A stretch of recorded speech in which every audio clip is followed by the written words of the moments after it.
Welcome student. Today's e-learning section of standard 8 science. Topic number 2, health and diseases. In this topic we are going to see about the different types of diseases, like some important diseases present days like dengue, malaria, etc., as well as some infectious diseases spread through the animal like rabies and other. So before starting our lecture, please subscribe our channel and hit the bell for next videos notification. So let's start the topic. Observe and discuss. Observe the picture 2.4 and answer the question. So dirtiness in the surrounding is seen in the figure number 2.4. First question, where do you see the water logged material shown in picture? आकृतीमध्ये दाखवल्याप्रमाणे जे काही चित्र दिसत आहेत त्यामधनुसार तुम्हाला ह्या चित्रातील गोष्टी तुम्हाला कोठे कोठे पाहायला मिळतात. तर you will see the flower pot and the water present in the flower pot that is in our home. हे आपल्या घरामध्येच असतं. The raw tin box and bottles are thrown away on the ground. जमिनीवर फेकलेल्या बाटल्या आणि टीनचे डबे आहेत. बकेट्स आहेत, टायर्स आहेत किंवा वॉटर टँक्स आहेत किंवा भिंतीवर शेवाळ आल्यासारखं तुम्हाला दिसतं किंवा काही ठिकाणी पाणी साचलेलं दिसून येतं. These all things are seen around us. या सर्व गोष्टी चित्रामध्ये ज्या दिसत आहेत ते आपल्याला आपल्या सभोवतालीच असलेल्या दिसून येतात. Which hazards do you anticipate with the help of picture. या आकृतीवरून काय दिसते की कोणकोणते हजार्ड म्हणजे अपायकारक गोष्टी आपल्यासोबत घडू शकतात किंवा सभोवताली पसरू शकतात. तर त्या ठिकाणी एक कॉमन फॅक्टर दाखवलेला आहे. कोण आहे तिथं? तर मॉस्किटो दाखवलेला आहे. Mosquito causes different types of diseases. मॉस्किटोमुळे काय होतात? विविध प्रकारचे आजार पसरतात. तर कोणकोणते आजार पसरतात? डेंग्यू आहे, मलेरिया आहे, चिकनगुनिया आहे, एलिफंटासिस आहे, etcetera types of diseases can be spread with mosquito. Also flies आहेत. त्यासोबत इतर प्रकारचे मायक्रो ऑर्गॅनिझम त्या ठिकाणी काय होतात? ग्रो होतात आणि डिसीजेस पसरतात. तर यावरून आपल्याला नेक्स्ट पॉईंट पाहायचा आहे, some important diseases of present days. सध्याच्या धकाधकीच्या जीवनामध्ये प्रेझेंट असणारे काही नवीन आजारांची माहिती आपण पाहतोय. तर can you tell how can we observe personal hygiene. वैयक्तिक स्वच्छता आपण कशी ठेवू शकतो? तर वेळोवेळी आंघोळ करणे, टेकिंग बाथ रेग्युलरली. पुन्हा बाहेरून कुठून जर तुम्ही फिरून आला असताल किंवा टॉयलेटवरून आला असताल तर you have to wash your hands and legs regularly. बाहेरून फिरून आल्यानंतर तुम्ही तुमचे हातपाय योग्यरित्या काय केले पाहिजेत? स्वच्छ केले पाहिजेत. Third one, regularly cut your nails. तुम्ही तुमचे नखं काय केले पाहिजेत? वेळोवेळी कापले पाहिजेत. म्हणजे अशा प्रकारे तुमचे का, कारण की नखामध्ये काय होतं? डिफरंट टाईपचे मायक्रो ऑर्गॅनिझम काय होतात? जमा होत असतात. पुन्हा रेग्युलरली क्लीन युअर टीथ. दात घासले पाहिजेत. पुन्हा रेग्युलरली क्लीन युअर क्लोथ्स. तुम्ही तुमचे वैयक्तिक कपडे जे असतात ते वेळोवेळी धुतले पाहिजेत. खूपच दिवस एकच ड्रेस घातला नाही पाहिजे, त्यानेसुद्धा डिसीजेस स्प्रेड होऊ शकतात. यासारखे घटक असतात पर्सनल हायजीनमध्ये.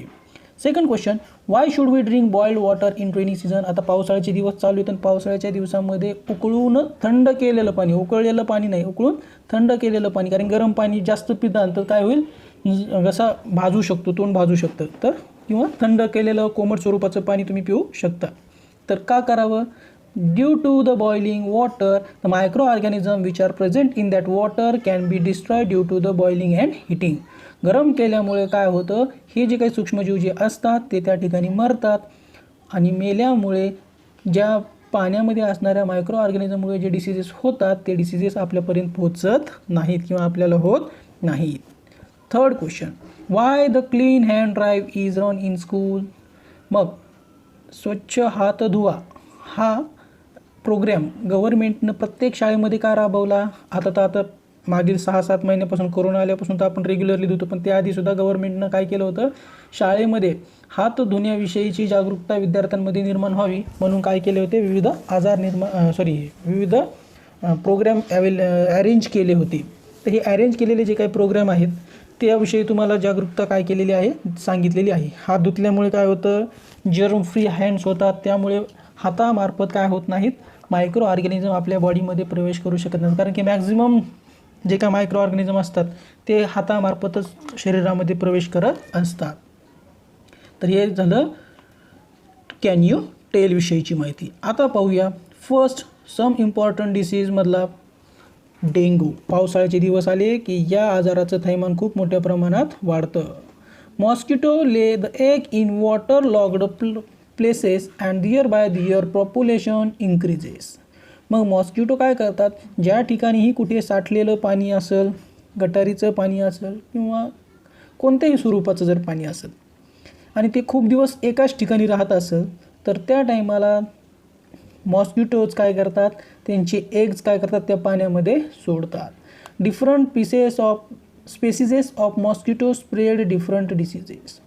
या मॉस्किटोच्या वेगवेगळ्या प्रजाती असतात, त्या काय करतात वेगवेगळ्या स्वरूपामध्ये काय करतात ब्रीडिंग करतात, अंडी घालतात आणि त्यांची संख्या काय करतात वाढवतात.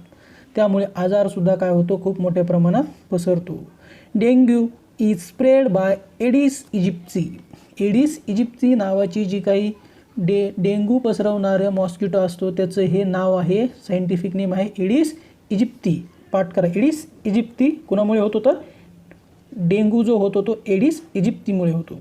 दिस disease is caused by DEN1 DEN2 virus. मग मॉस्किटोमुळे हा आजार होतो तर नाही. मॉस्किटो काय करतो, त्याच्यामार्फत हे जे काही DEN1 आणि DEN2 नावाचा व्हायरस असतो ते त्या मॉस्किटोमार्फत पसरतात. म्हणजे समजा मला जर डेंग्यू असेल तर मला तो मॉस्किटो चावतो, चावल्यानंतर तो काय होतो, पुढच्या एखाद्या व्यक्तीला जर तोच मच्छर चावला तर माझ्या शरीरामध्ये डेंग्यूचे जे जंतू आहेत ते काय होतात, ते मॉस्किटोद्वारे ट्रान्सफर तुमच्यापर्यंत केले जातात आणि ज्यावेळेस तो चावतो त्यावेळेस तो डिसीज तुमच्यापर्यंत काय होतो पोहोचतो. म्हणजे या ठिकाणी डेंग्यूचे जे काही मच्छर आहेत म्हणजे एडिस इजिप्ती आहे ही त्याला काय करते ट्रान्सफर करते. सर्व प्रकारचे मच्छर डिसीजेस ट्रान्सफर करत नाहीत, परंतु काहीच प्रकारचे जे काही मॉस्किटो असतात ते डिसीजेस मात्र काय करतात ट्रान्सफर करू शकतात. This disease is caused by DEN1 DEN2 belonging to type of flavi virus. मग या प्रकारचे DEN1 DEN2 नावाचा जो व्हायरस आहे जो एडिस इजिप्सी नावाच्या मॉस्किटोमार्फत आपल्यापर्यंत पोहोचतो, त्यामार्फत जो डिसीज प्रोड्यूस होतो त्या प्रोड्यूस होणाऱ्या डिसीजला आपण डेंग्यू म्हणतो. आणि हा कोणत्या प्रकारचा व्हायरस आहे, फ्लेवी व्हायरस आहे. कोणता व्हायरस आहे, फ्लेवी व्हायरस. तर मग या डेंग्यू ज्यावेळेस होतो त्याचे काही सिम्पटम्स असतात, लक्षणे असतात. कारण की डॉक्टर तुम्हाला विचारतात ना गेल्यानंतर काय होतं, डोकं दुखतं, डोळे दुखतात, अंग दुखतं, काय होतं, हे जे असतात त्याला म्हणतात सिम्पटम्स. सिम्पटम्स म्हणजे लक्षणे. याचा फर्स्ट सिम्पटम आहे ॲक्यूट फीवर, हेडॅक, वॉमिटिंग. तीव्र डोकेदुखी असते, ताप असतो खूप मोठ्या प्रमाणात, उलटेही होत असतात. Pain in I socket in very prominent symptom. डोळ्याचे जे काही खोबण्या असतात ना यांच्यामध्ये काय होतं दुखायला लागतं. आणि हा सर्वात महत्त्वाचा सिम्पटम आहे की ज्याद्वारे ओळखलं जाऊ शकतं की डेंग्यू आहे किंवा नाही. मग त्यावेळेस डॉक्टरांना तुम्ही सांगितलं की डोळे दुखतात वगैरे तर त्यावेळी डॉक्टर तुम्हाला डेंग्यूची टेस्ट करायला सांगतात. Decrease in platelet count that may lead to internal haemorrhage. मग काय होतं तर रक्तामध्ये असणारे जे काही प्लेटलेट नावाचा घटक आहे जो की मी तुम्हाला पुढे शिकवणार आहे, तर तो प्लेटलेट नावाचा जो घटक असतो तो रक्त गोठण्याच्या क्रियेमध्ये खूप महत्त्वाचा असतो. आणि जर खूप कमी प्रमाणात तुमच्या शरीरातल्या प्लेटलेट होत गेल्या तर त्याचा परिणाम काय होतो, इंटरनल म्हणजे अंतर्गत शरीरामध्ये अंतर्गत रक्तस्त्राव होतो, म्हणजे आतल्या आतच रक्त काय होतं पसरायला लागतं. आणि ते हे काय असतं जीव घेणं असतं. आणि बरेचदा लोकांचा जीव हा काय झालेला आहे डेंग्यूमुळे गेलेला आहे. तर या फिगरमध्ये आपल्याला दाखवले understand and explain the other.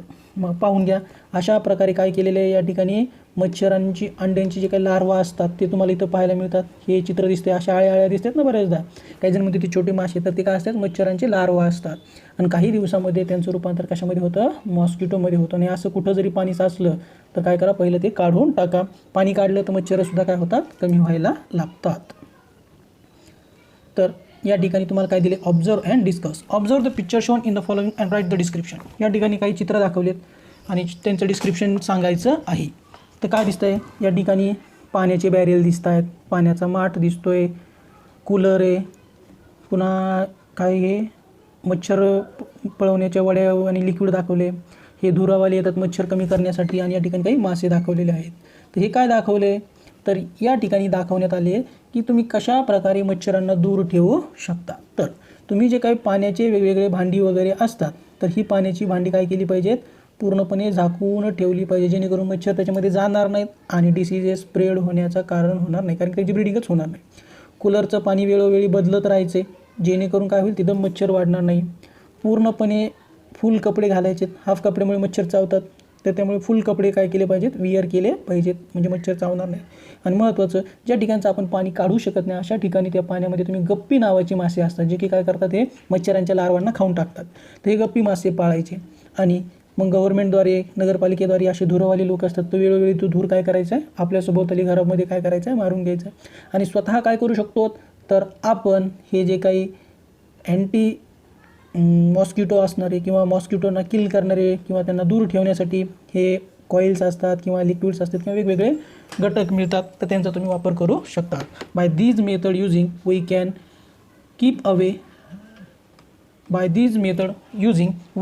Keep away the different types of mosquito. आणि अशा प्रकारे आपण आजारांपासून मच्छरांद्वारे होणाऱ्या दूर राहू शकतो.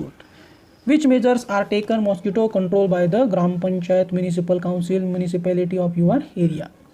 मग आपल्या सभोवताली असणारे जे आपण भागात राहतो, ग्रामपंचायत, नगरपालिका, महानगरपालिका, त्या ठिकाणी काय केलं जातं, त्यांच्याविषयी तुम्हाला शोध घ्यायचा आहे आणि इन्फॉर्मेशन कलेक्ट करून मला तुम्ही कमेंट बॉक्समध्ये सांगायची आहे.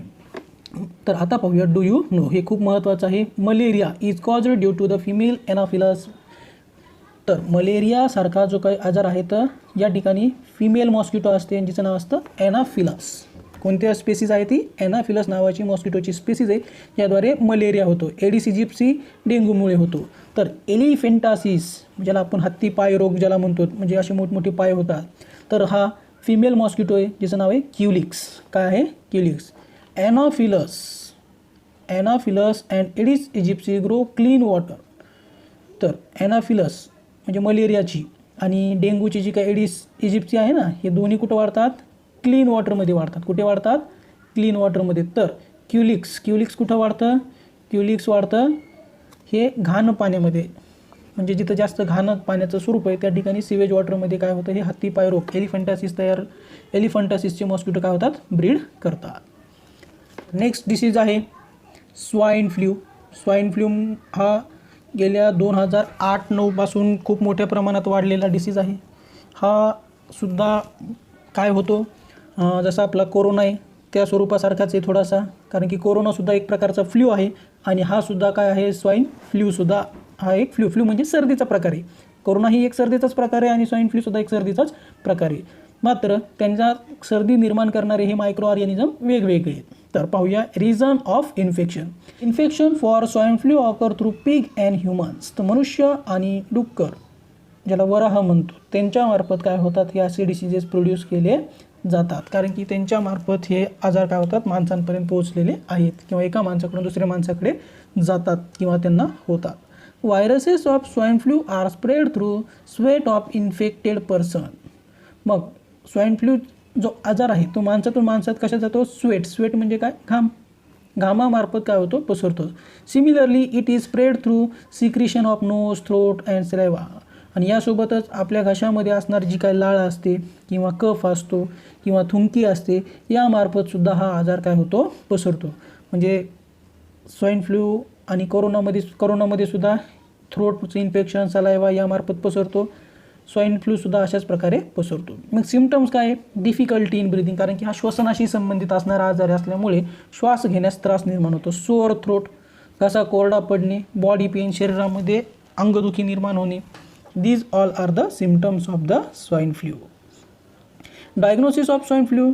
स्वाईन फ्लूचं जर डायग्नोसिस करायचं असेल, म्हणजे निदान कसं केलं जातं, for diagnosis of swine flu liquid from the throat of patient is sent in laboratory.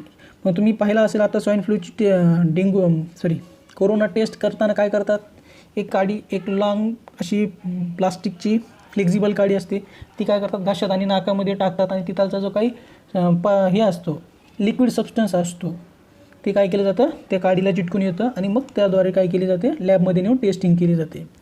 Diagnostic facility are available in national institute of virology NIV Pune and national institute of communicable diseases NICD Delhi. मग swine फ्लूची जी काही testing आहे किंवा एखाद्याला swine flu झाला आहे किंवा नाही, हे जे काही घेतलेले सॅम्पल आहेत तर 2 ठिकाणी पाठवले जातात. एक आहे NIV जे की पुणेला आहे, नॅशनल इन्स्टिट्यूट ऑफ व्हायरोलॉजी, आणि दुसरं आहे NICD Delhi, national institute of communicable diseases. या 2 ठिकाणी ते स्वाईन फ्लूची काय केली जाते, टेस्टिंग केली जाते. मग हा स्वाईन फ्लूचा हिस्ट्री काय आहे, तर स्वाईन फ्लूची हिस्ट्री अशी आहे. तर first case of swine flu was reported in Mexico 2009. 2009 साली मेक्सिकोमध्ये पहिला स्वाईन फ्लूचा रुग्ण सापडला होता. Swine flu is caused by the virus influenza A. जसं आपण कोरोनाला काय म्हणतो, कोविड-19. को म्हणजे corona, CO corona, VI virus, आणि कोविड झाल्यानंतर जे काही 19 आहे म्हणजे 2019मध्ये सापडलेलं आहे म्हणून त्याचं नाव आहे कोविड-19. तसं हा जो काही स्वाईन फ्लू आहे हा कोणामुळे होतो, व्हायरस इन्फ्लुएन्झा म्हणजे सर्दी निर्माण करणारा, इन्फ्लुएन्झा म्हणजे सर्दी निर्माण करणारा व्हायरस आहे इन्फ्लुएन्झा ए, हे त्याचं नाव आहे. आणि त्याचं सायंटिफिक नेम आहे H1N1. काय, H1N1 हे त्याचं सायंटिफिक नाव आहे. जसं करोनाचं कोविड-19 तसं स्वाईन फ्लूचं H1N1. Person who came in contact with pig can contract this diseases. सहसा वराह डुकरांच्या सानिध्यात आल्यानंतर, कारण की बऱ्याच देशामध्ये डुकरं पाळली जातात त्यामुळे हे डिसीजेस काय किंवा खाल्लीही जातात त्यामुळे हे डिसीजेस काय होतात त्यांच्यामध्ये खूप मोठ्या प्रमाणात पसरलेले दिसतात. तर आपल्याकडे सहसा पसरण्याचं कारण ह्युमन कॉन्टॅक्ट्स आहेत. तर यानंतर आहे खूप जास्त प्रमाणात लोकांमध्ये पसरले माहिती असणारा डिसीज आहे. तर पुढचा डिसीज आहे एड्स. याच्याविषयी खूप मोठ्या प्रमाणात लोकांना याचं नावही माहिती आहे. तर आता पाहूया, हे एड्सचं चिन्ह आहे, एड्सशी संबंधित हे चिन्ह वापर. हे चिन्ह आलं तर लक्षात ठेवायचं की हे चिन्ह कशाचं आहे, एड्स, HIV. काय आहे AIDS? AIDS acquired immunodeficiency syndrome, हे याचं नाव आहे. पूर्ण हे लॉंग फॉर्म आहे ॲक्वायर्ड इम्युनोडिफिशियन्सी सिंड्रोम. म्हणजे या ठिकाणी जी काही आपली इम्युनिटी पॉवर असते ही इम्युनिटी पॉवर काय व्हायला लागते, कमी व्हायला लागते. जी काही मिळालेली आपली ॲक्वायर्ड इम्युनो म्हणजे मिळालेली, इक्वायर्ड म्हणजे मिळालेली आणि इम्युनो म्हणजे इम्युनिटी, आपली जी काही मिळालेली इम्युनिटी असते नैसर्गिक, तिच्यामध्ये काय तयार होते, डिफिशियन्सी होते. डिफिशियन्सी म्हणजे कमतरता होते. आणि हा सिंड्रोम म्हणजे आजार आहे, रोग आहे, म्हणून त्याचं नाव आहे AIDS, ॲक्वायर्ड इम्युनोडिफिशियन्सी सिंड्रोम. हे त्याचं सार्वजनिक नाव वापरलं जातं. This disease is caused by HIV. आता हे व्हायरसचं नाव आहे, त्याचा हा शॉर्ट फॉर्म आहे. मग HIVचा लॉंग फॉर्म काय आहे, ह्युमन, कारण की हा मानवामध्येच पाहायला मिळतो. इम्युनोडिफिशियन्सी म्हणजे मानवाची जी काही इम्युनिटी असते त्याच्यामध्ये डिफिशियन्सी येते, निर्माण होते. आणि कोण आहे हा, तर हा व्हायरस आहे, म्हणून human immunodeficiency virus which is called also HIV. हा व्हायरस आहे, हे व्हायरसचं नाव आहे. तर हे डिसीजचं नाव आहे. हे कशाचं नाव आहे, डिसीजचं नाव एड्स, तो व्हायरस कोणचा, HIV. In this disease, victims suffer from various diseases due to the progressive weakening of natural immunity. मग याच्यामध्ये सर्वात महत्त्वाचे काय आहे तर नैसर्गिक जी काही प्रतिकारशक्ती असते, इम्युनिटी पॉवर असते, ती काय होत जाते, त्यांची कमी होत जाते. Diagnosis of AIDS can not be confirmed without test in medical laboratories. एखाद्याला एड्स झाला आहे किंवा नाही हे जर शोधायचं असेल तर त्याच्यासाठी लॅबमध्ये त्याची टेस्टिंग करावी लागते आणि त्याच्यासाठी एक स्पेशल टेस्ट करावी लागते. तिचं नाव असते इलिसा टेस्ट. काय नाव आहे तिचं, एलिसा टेस्ट. मग ELISA test is used for its proper diagnosis. Symptoms of AIDS are person specific. मग एलिसा टेस्ट केल्यानंतर एड्स आहे किंवा नाही हे डायग्नोसिस केलं जातं. मात्र एखाद्या व्यक्तीमध्ये वेगळा सिम्टम्स दिसतात, दुसऱ्या व्यक्तीमध्ये वेगळे दिसतात, तिसऱ्या व्यक्तीमध्ये थोडे वेगळे दिसतात. म्हणजे व्यक्तीनुसार यांचे सिम्टम्स कसे असतात, वेगवेगळे असतात. जसं की आपण आत्ता पाहिलं कोरोना व्हायरसमध्ये काहींना सर्दी होते, काहींना खोकला येतो, काहींचं नाक जाम होतं, काहींना काहीच होत नाही. म्हणजे व्यक्तीनुसार लक्षणं काय होतात, वेगवेगळ्या स्वरूपाची असतात. काहींना श्वास घ्यायला त्रास होतो तर काहींना होत नाही, हे कोरोनामुळे होतं. तसे एड्समध्ये सुद्धा वेगवेगळ्या व्यक्तींमध्ये वेगवेगळे काय होतात, आपल्याला लक्षणे पाहायला मिळतात. तर पुढचं आहे always remember, AIDS is not occur due to the touching and sharing of food with HIV infected person or by nursing the HIV patient. जर आपण एखाद्या एड्स असणाऱ्या व्यक्तीपाशी जर बसलो, त्याच्यापाशी बसून आपण जेवण केलं त्यासोबत बोललो, आपण त्याच्याशी शेक हँड केला तर एड्स होत नाही. लक्षात ठेवा, हा नॉन इन्फेक्शियस डिसीज आहे, पहिलं तर महत्त्वाचं कारण. त्यामुळे कुणालाही आपण दुजाभाव करायचा नाही जर एखाद्याला एड्स असेल तर. Our behaviour with HIV infected person must be normal. आणि त्या व्यक्तीला पण एड्स झालेला आहे, कारण की तो एड्स एकाकडून दुसऱ्याला जात नाही, पसरत नाही, बाय टचिंग, बाय कॉन्टॅक्टिंग. त्यामुळे काही भ्यायचं कारण नाही. त्यामुळे आपण त्याच्यासोबत नॉर्मली राहिलं तर त्यालाच काय होतं, चांगलं वाटेल. आलं लक्षात. तर यानंतर आहे do you know. HIV was first reported in American species of monkey according to the National AIDS Control Program and UNAIDS. 80 to 85% of HIV infection in Indian occur through unsafe sexual contact. तर AIDS हा पहिला रुग्ण सन 1986 साली कुठं सापडला होता, अमेरिकेमध्ये सापडला होता. आणि हा आला कुठून, it is came from the monkey species, माकडाच्या एका स्पेसीजमधून हा ह्युमनमध्ये काय झालेला आहे, पसरला होता. तर UNAIDS ही भारतीय संस्था आहे. या संस्थेमार्फत असं सांगण्यात आलं आहे की जवळपास 80 ते 85% जे काय एड्स आहे तर अनसेफ सेक्शुअल कॉन्टॅक्टमुळे काय झालेलं आहे, हा माणसांमध्ये पसरलेला आहे. म्हणजे 80-85% रुग्ण या कारणामुळे होतात. तर अशा प्रकारे आपण एड्सची थोडीशी माहिती पाहिली. तर नेक्स्ट पॉईंटमध्ये आपण पाहूया. तर विद्यार्थी मित्रो, आज आपण काय करूया, या ठिकाणीच थांबूया. उरलेला जो काय इन्फेक्शन थ्रू ॲनिमल जो पार्ट आहे आणि बाकीचा जो काय पार्ट आहे तो उद्या घेऊ.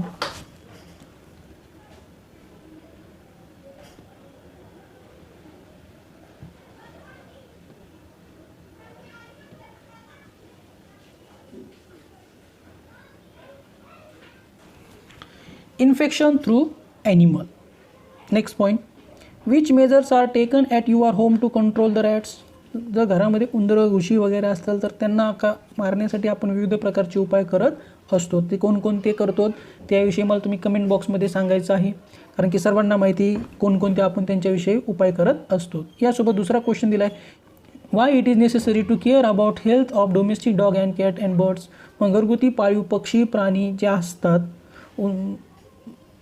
कुत्रे मांजरी वगैरे असतात, तर त्यांची आपण काय दक्षता घेतली पाहिजे, तर त्यांना वेळोवेळी काय केलं पाहिजे, त्यांना कोणता डिसीज झाला आहे का नाही हे पाहिलं पाहिजे. वेळोवेळी त्यांना वॅक्सिनेशन केलं पाहिजे, जेणेकरून त्यांच्या चावल्यामुळं किंवा त्यांच्यामुळे घरामध्ये काय होणार नाही, डिसीजेस पसरणार नाही. Is there any relation between pigeon, stray animal and human health. मग या ठिकाणी पिजॉन म्हणजे काय, कबूतर. स्टे ॲनिमल म्हणजे फिरते जे काय रस्त्यावरचे जनावरं असतात. आणि ह्युमन हेल्थ मग रस्त्यावर फिरणारे जे काही जनावर आहेत किंवा जे काही पक्षी वगैरे आहेत, उडणारे जे पारवे वगैरे म्हणतो ते, तर त्यांचा आणि ह्युमन हेल्थचा संबंध आहे का, तर हो आहे. जर रस्त्यानं फिरणारे जे काही प्राणी वगैरे असतील, जर त्यांना काही डिसीज असतील तर त्यांच्यामार्फत डिसीजेस काय होऊ शकतात, पसरू शकतात. किंवा हे जे काही पक्षी वगैरे असतात त्या पक्ष्यांमार्फत ती जागोजागी घाण वगैरे करतात, त्यांनीही काय होतं, डिसीजेस काय होऊ शकतात, स्प्रेड होऊ शकतात. What are the effect of rat, cockroaches on human health? Rat and cockroaches can causes different types of diseases. They can spoil our food. ते आपला अन्न पदार्थ काय करतात, खराब करतात. And that food cannot be used for eating purpose. मग ते अन्न आपण खाण्यासाठी वापरू शकत नाही. Means they spoil our food. तर अशा प्रकारे विविध ॲनिमल्समुळे काय होतात, आपल्याला अपाय होतात. तर आता पाहूया एक ॲनिमलमार्फत होणारा डिसीज ज्याचं नाव आहे rabies. This is a viral disease. हा व्हायरसमुळे होणारा डिसीज आहे. It occur due to the bite of the infected dog, rabbit, monkey, cat etcetera. जर एखाद्या डॉग, कॅट, मंकी, रॅबिट यांच्यामध्ये जर रेबीजचे मायक्रो ऑर्गॅनिझम प्रेझेंट असतील आणि ते जर आपल्याला चावले तर तो त्यांच्यामार्फत माणसामध्ये काय होतो, पसरला जाऊ शकतो. The virus enter the brain via neurons. आणि हा व्हायरस काय होतो, आपल्या बॉडीमधून आपल्या शरीरावर जे काही नियंत्रण करणाऱ्या सेल असतात त्यांना म्हणतात न्यूरॉन. त्या न्यूरॉनवरच ते काय करतात, हल्ला करतात. जर आपल्या शरीरालाच नियंत्रण करणाऱ्या सेल्सवरती हल्ला करत असतील तर आपल्या शरीरावरचं नियंत्रण काय व्हायला लागतं, कमी व्हायला लागतो.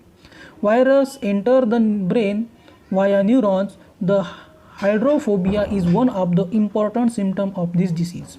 मग हा जो काही डिसीज आहे या डिसीजाचं सर्वात महत्त्वाचं जे काही सिम्पटम आहे, लक्षण आहे, तर ते आहे हायड्रोफोबिया. हायड्रो म्हणजे पाणी आणि फोबिया म्हणजे भीती. या आजारातील व्यक्तींना पाण्याची खूप मोठ्या प्रमाणात भीती वाटत असते. In case the victim shows extreme fear for water, आणि थोडं जरी पाणी जवळपास दिसलं तर ते काय होतं, खूप घाबरतात, भीतात आणि मोठमोठ्याने काय करतात, दंगा करतात. रेबीज इज फॅटल डिसीज, आणि एकदा का रेबीज जर झाला, सुरुवातीला जर नाही कळालं आणि एकदा का हा रोग जर पूर्णपणे वाढला तर त्याच्यावर औषध नाही. There is no medicine for rabies. However, fertility can be preserved by timely vaccination before onset of symptom. मग जर लक्षणं दिसायच्या आधीच जर आपण काय केलं, रेबीजचं वॅक्सिन लावून घेतलं, लस टोचून घेतली, तर आपल्याला हा होऊ शकणार नाही. How symptoms start to appear within 90 to 175 days of dog bite. मग एखादा प्राणी चावल्याच्या नंतर 90 ते 175 म्हणजे 3 महिने ते 6 महिन्याच्या कालावधीमध्ये ह्याचे सिम्पटम्स काय व्हायला लागतात, दिसायला लागतात. जर काही झालं असं किंवा एखादा प्राणी चावला तर विद्यार्थी मित्र हो, तुम्ही काय करू नका, घरच्यांपासून लपवून ठेवू नका. कारण की याविषयी एक यूट्यूबवर कहाणी, सत्य घडलेली घटना आहे, तिचं तुम्ही यूट्यूबवर एक व्हिडिओ आहे की एका लहान बालकाला असंच मला वाटतं प्राणी चावून गेलं आणि त्यांनी घरच्यांपासून लपवून ठेवलं, तर त्यामुळे तो मुलगा जो होता तो त्यामुळे दगावला होता. तर अशी जर काही झालं असेल तर तात्काळ घरी सांगा आणि अँटी रेबीज म्हणजे रेबीजची वॅक्सिन काय करा, वेळोवेळी घेत चला. ज्यांच्या घरामध्ये प्राणी वगैरे आहेत त्यांनाही काय करा, वेळोवेळी वॅक्सिनेशन करत चला. आणि आता पाहूया symptoms of rabies. First one, fever 2 to 12 weeks, 2 ते 12 आठवडेपर्यंत ताप त्यांच्यामध्ये दिसून येतो. एक्सॅग्रेशन इन अ बिहेवियर, तर ते अति उत्साही किंवा अति ॲग्रेसिव्ह काय होतात त्यांच्यामध्ये हे लक्षण दिसून यायला लागतं.